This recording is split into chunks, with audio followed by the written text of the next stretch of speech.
My brother's drunk son shouted, "She buys love because she can't earn it." The room burst into laughter. I said nothing. I just left. Days later, when they realized what I'd done, the flood of frantic texts nearly crashed my phone. You ever walk out of a room knowing you'll never walk back in the same way?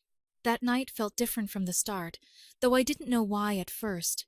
It was my niece Emma's graduation party, thrown together last minute at my brother's place.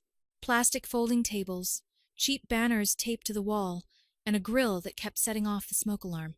The kind of party that looks thrown together by people who only love the idea of celebrating someone, not the person themselves. But I showed up, like I always do.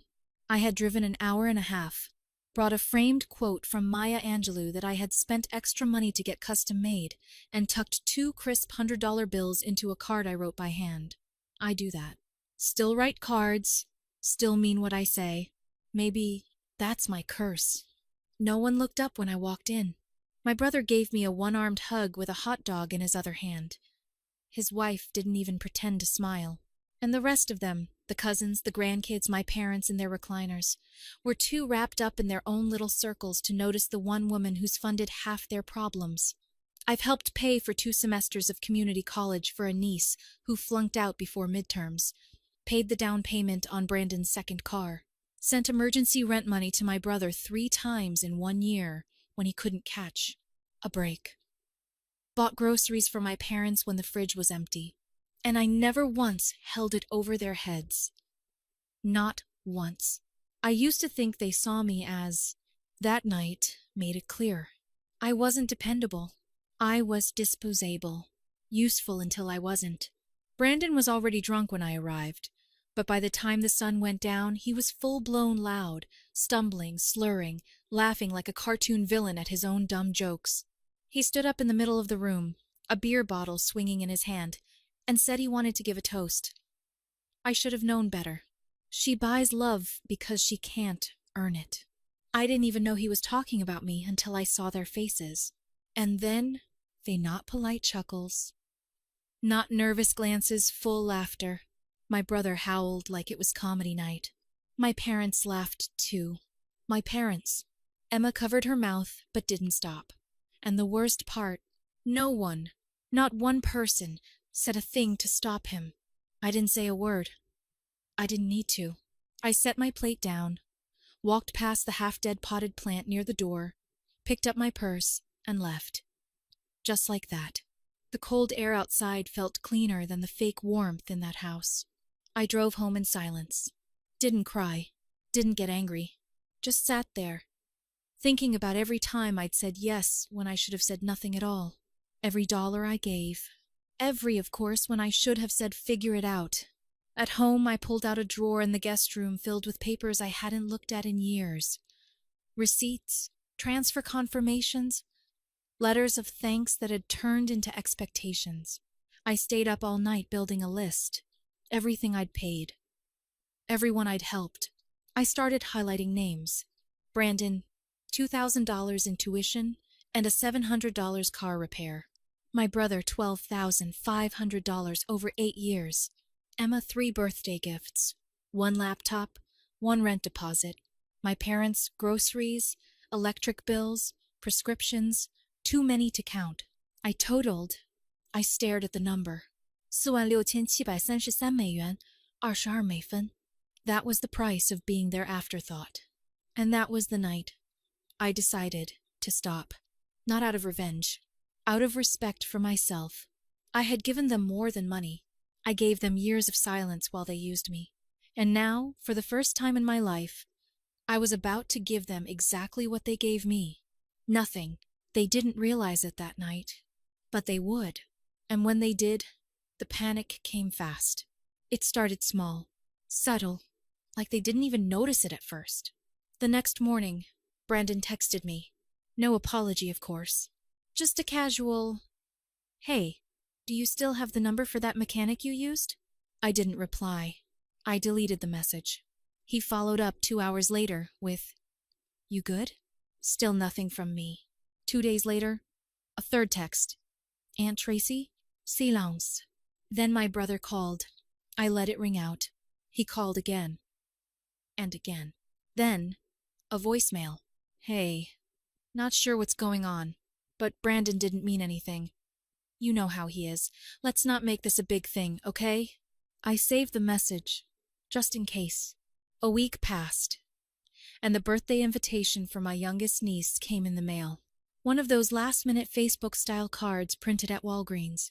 I used to send a check, a gift, and sometimes helped pay for the party. This time, I tossed the invite in the trash. They still hadn't said sorry. Not one of them. Not even Emma, who had taken the envelope I gave her with a smile like she deserved it. Then came the money request. My brother texted, "Hey, kind of tight this month. Think you can help with the phone bill? Just until Friday." He attached a screenshot of the overdue notice. I texted back one word. 10 minutes later, he sent, "Wait, what?" Followed by, "Are you okay?" That's when the tone started shifting. My silence wasn't passive anymore. It was loud. A few days after that, my sister-in-law messaged me on Facebook. "Hey, just wondering why you're acting like this. It's not like you to hold a grudge. Took everything in me not to laugh. They thought I was acting different, but I was finally acting like them." Brandon posted something on Instagram. A selfie with the caption, "Real ones only," and a little snake emoji. Subtle, but I knew it was aimed at me. He still owed me $700.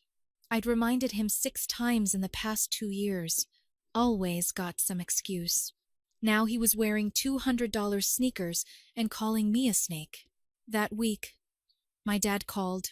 That one almost got me to pick up, but I didn't. I let it go to voicemail. He didn't leave one. A few days later, I got a group text from my brother. "Can we talk? We all feel like something's wrong and it's hurting the family. We miss you." I left it on red.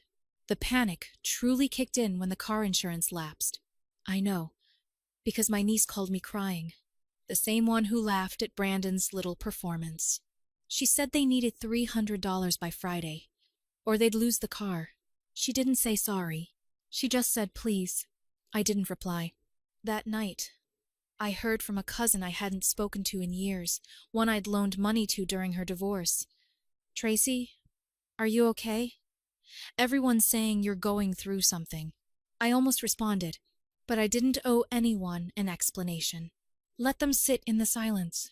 Let them feel the weight of the space I used to fill. And then, just when I thought it might start to cool down, my phone exploded. Missed calls, voicemails, messages. Not just from family. From friends of the family, neighbors, even my church group. Apparently, my brother had started telling people I was having some kind of breakdown, that I was isolating, that I needed help. I wasn't having a breakdown. I was waking up, and they didn't know it yet, but I was just getting started. I didn't send the list out of anger. I sent it for clarity. A mirror. Let them see themselves. I printed each one neatly. No dramatic fonts. No angry notes. Just their names, dates, and exact amounts I'd given them over the years, with totals at the bottom. I included interest. Not because I expected to get paid back. I never would. It was to show them how far from supportive family they'd drifted, how transactional it all had been. For Brandon, I included a copy of the bank transfer where I paid for his court fines, plus the check I wrote for his laptop that magically disappeared a week later. For Emma, I included the laptop receipt and the custom jewelry she once cried over, a gift she later sold online. I mailed them all out the same day. No note, no explanation, just the numbers. I didn't hear anything for 3 days. Then the storm hit. First came my brother. He called me 17 times in one day, left 5 voicemails. He was livid, said I was embarrassing the family, airing private things, and that I looked crazy. What he didn't know was that I sent a copy to my parents too. My mother left me a voicemail saying she was shocked and didn't remember asking for help that many times. My father didn't call, but I know he saw it, because the next day I got a letter in the mail, handwritten, 3 pages, rambling between guilt and denial. At the end, he asked me not to cut them off. Too late. I'd already pulled my name off my parents' utility account. They'd never bothered changing it when I started paying it. Just let me cover it like it was my responsibility. Emma tried the guilt approach. Sent me a long text about how she was just a kid and didn't know what Brandon would say. Said she didn't laugh at me, just laughed because she was nervous. Asked if I could forgive her. Then added, almost like she forgot why she was reaching out, also, did you see my Venmo? I'm short on rent. I didn't reply. The silence became my boundary. Said everything. Then something happened I didn't expect. A cousin I hadn't spoken to in over 5 years, Monica, called me. She didn't ask for money. She just said she got the letter, and she hadn't realized how much I'd been doing for everyone. She said she was sorry. Not the fake kind. The kind you don't expect. She said she understood if I wanted distance, but she hoped I was okay. I didn't know what to say to that. Then, another surprise. A woman from the church I hadn't seen in months asked if I'd be interested in joining their mentorship program for teens in foster care. She said they needed women with patience and stability, and that she thought of me. That stuck with me for days, longer than all the voicemails and texts from my family combined. While they were scrambling to fill the void I left, I realized something. I was ready to stop giving to people who only took. I wanted to give to someone who might actually need me. Someone who wouldn't laugh at me in a room full of people who fed off my kindness. That's when I made the decision. I was going to adopt. Not because I was lonely, but because I still had love to give. And I refused to let it rot in a place where it was never appreciated. I didn't walk into the adoption center with a plan. I walked in with curiosity, and maybe for the first time in a long time, with hope. It wasn't one of those clean, Instagram-worthy places. It was cramped, buzzing with outdated fluorescent lights and the soft echo of too many voices. But it felt honest. There were no fake smiles, just real kids and tired workers doing their best.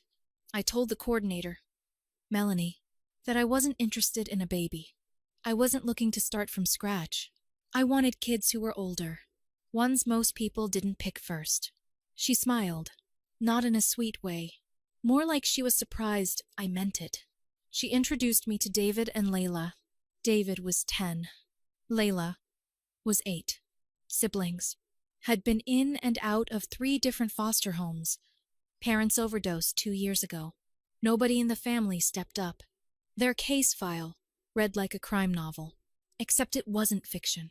They were quiet at first, sat across from me at the table, glancing at each other. I asked them if they liked puzzles. They shrugged. I said I hated puzzles. That got a tiny smile out of David. Layla asked if I liked dogs. I said I didn't know. Never had one. She said she hoped we could get one if I became their mom. I didn't expect to feel anything right away. But I did. Not some magical connection. It was subtler than that. Like the feeling of walking into a room that's messy but full of light. We met a few more times. Always at the center. Always supervised. Then, one afternoon, Melanie asked if I wanted to take them for a weekend visit. It was fast. Almost too fast. But I said yes. That weekend changed everything. Saturday morning, David asked if he could explore the garage. I let him. I heard tools clinking around for hours. Meanwhile, Layla followed me into the kitchen and started helping peel potatoes like she'd been doing it forever. Sunday morning, I found David in the living room with something in his hands. It was a photo of my husband. It wasn't out in the open. It had been in a locked drawer in my desk. How did you get that? I asked. He shrugged. Said he picked the lock with a bobby pin he found in the garage, like it was normal. I didn't know whether to be impressed or disturbed. Then he said something that stopped me cold. He looks kind. I think he would have liked us. There was no agenda, no manipulation, just a boy who lost too much, saying what he felt. That afternoon, I called Melanie and told her I wanted to start the paperwork.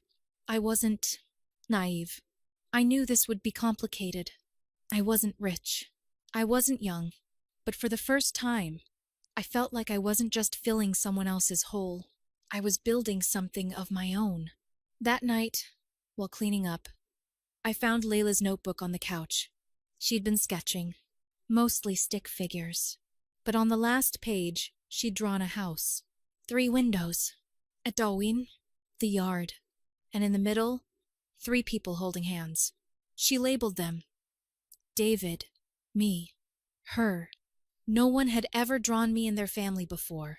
Meanwhile, I was still ignoring the avalanche of calls and messages. My brother had started texting long, dramatic messages, said our parents weren't eating, that my silence was making them sick, said I was selfish. Selfish.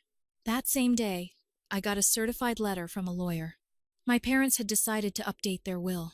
I wasn't in it anymore. That would have hurt once. It didn't now. I called Melanie back and told her to move faster. The adoption was finalized on a Tuesday. A quiet ceremony. Just the 3 of us and a judge who looked like he'd seen 1,000 cases just like ours. But to me, it wasn't small. It was the first real family photo I'd ever taken, where I wasn't just visiting someone else's life. We went out for burgers after. David ordered 2. Layla asked the waitress if they had milkshakes with whipped cream like in the movies. They did. He got chocolate. I got vanilla. David said we should all try a sip of each other's, like a tradition. And just like that, I had a tradition. We got the dog too. A rescue named Milo, who barked at squirrels and followed Layla everywhere like a shadow. My house, for once, sounded alive. Then I got a call from Monica. She didn't know I'd adopted. She wasn't calling for that. She said my brother had been arrested. I thought she was exaggerating. She wasn't. Frode. Turns out, he'd been borrowing under his wife's name and opened 2 lines of credit in their son's name, Brandon's, and somehow the bank caught it. I didn't feel anything at first, just silence. A week later, my parents' house went into pre-foreclosure. They hadn't told anyone they were 3 months behind. My name wasn't on the bills anymore. The utilities had been shut off once already. Monica said they were staying in a motel, one of those places that rents rooms by the week with no real windows. She asked if I could help, just this once. I asked if they'd apologized. She didn't answer. A week after that, I got a message from Emma. She said she saw photos of me and the kids on Facebook. Said it looked like I was replacing everyone. Said it like a punch. I didn't reply, because by then something unexpected had already happened. Melanie called me again. She said 2 siblings, 6 and 4, had been removed from a dangerous situation. No relatives. No prospects. She wasn't asking. She just said, I remembered you said you had more to give. I didn't hesitate. I said, bring them. They arrived late, both asleep. I had already set up the extra bedroom, not even knowing who it would be for. The little girl, Ava, curled up into my chest the second she was carried in. Her brother, Liam, just clung to David's hand like he already trusted him. That night, the 4 of them fell asleep in the living room. I didn't tell them to move. I just turned the TV off, covered them with blankets, and sat there for a long time. Outside, it was raining. My phone lit up with another text from my brother. I deleted it without reading. Inside, Milo snored. The kids breathed slowly, peacefully. I realized for the first time that I wasn't just surviving anymore. I was building. And the ones who used to ignore me were now watching their own lives fall apart without the woman they thought would never leave. It had been almost a year. David and Layla were settled in school. Ava had started singing to herself when she played, something her foster file said she never used to do. Liam stopped flinching when someone raised their voice. Milo had learned how to open the cabinet where the treats were kept, which drove me a little crazy, but I let him win most days. We had routines now. Saturday pancakes, family movie nights, a little chaos, a lot of love. Sometimes I'd stop in the middle of a noisy kitchen and realize, this is it. This is what I used to beg for, in quiet moments alone, after dinner, before bed. On cold birthdays when no one called, This time, I had it, and it was mine. Then one afternoon, the phone rang. I almost ignored it, but something told me to answer. It was my brother. His voice was hoarse. He said he wasn't calling to ask for anything. He said he didn't have anything left to ask with. He told me he was sorry, that he hadn't understood what I did for all of them until it was gone. Said Mom had cried when the house was taken. Said Brandon had moved out and hadn't spoken to him since. That his wife was done. He used that word like it didn't even belong to him. Then he said this: "I miss my sister." I let the words sit there for a moment. Then I said, "I haven't gone anywhere. You just never looked at me." He was quiet. Then he asked if I would ever come visit. I said no, because I wasn't walking back into a room where I'd already been humiliated. I wasn't bringing my kids, into a place that once mocked me. I told him I forgave him, but I didn't forget, and I meant it. That week, I took the kids to the park. Layla made friends with another girl who was also adopted. David tried to climb a tree and got stuck halfway. Ava and Liam chased Milo across the grass, all of them yelling at once. I just watched, smiling like a woman who knew exactly what it cost to build a life from ashes. My family didn't fall apart because I left. They fell apart because they never learned how to stand on their own. I stood up. I walked away. I built something better, stronger. I was never the one who needed them. They were the ones who never understood who I was until I disappeared. And by the time they realized what they'd lost, I had already found what I was meant to keep.